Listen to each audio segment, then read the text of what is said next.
ত্রয়োদশ জাতীয় সংসদ ইলেকশন আমাদের খুব কাছাকাছি সময়ে চলে এসেছে। আমরা অনেকেই জানি না যে নির্বাচনী এজেন্ট এবং পোলিং এজেন্ট নিয়োগ হয়। এই নির্বাচনী এজেন্ট ও পোলিং এজেন্ট কারা, তাদের যোগ্যতা কি? আমরা প্রথমে জানতে চাই নির্বাচনী এজেন্ট কারা হয় বা কে হয়। নির্বাচনী এজেন্ট প্রতিদ্বন্দ্বী প্রার্থী কর্তৃক নিয়োজিত কোনো ব্যক্তি যার একজন প্রার্থী হওয়ার মতো সকল যোগ্যতা আছে, যেমন অনূন 25 বছর বয়স। তবে নির্বাচনী এজেন্টকে অবশ্যই সংশ্লিষ্ট নির্বাচনী এলাকার ভোটার হতে হবে।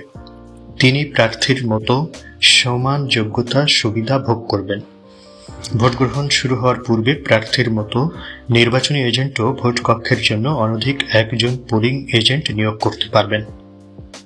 আর পোলিং এজেন্ট হচ্ছে প্রতিদ্বন্দ্বী প্রার্থী বা তার নির্বাচনী এজেন্ট প্রতিটি ভোট কক্ষের জন্য একজন করে পোলিং এজেন্ট নিয়োগ করতে পারেন।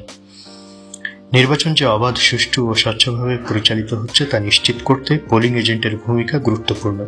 পোলিং এজেন্ট ভোট কক্ষে সর্বদা পরিচয়পত্র পরে নির্ধারিত স্থানে উপবিষ্ট থাকবেন।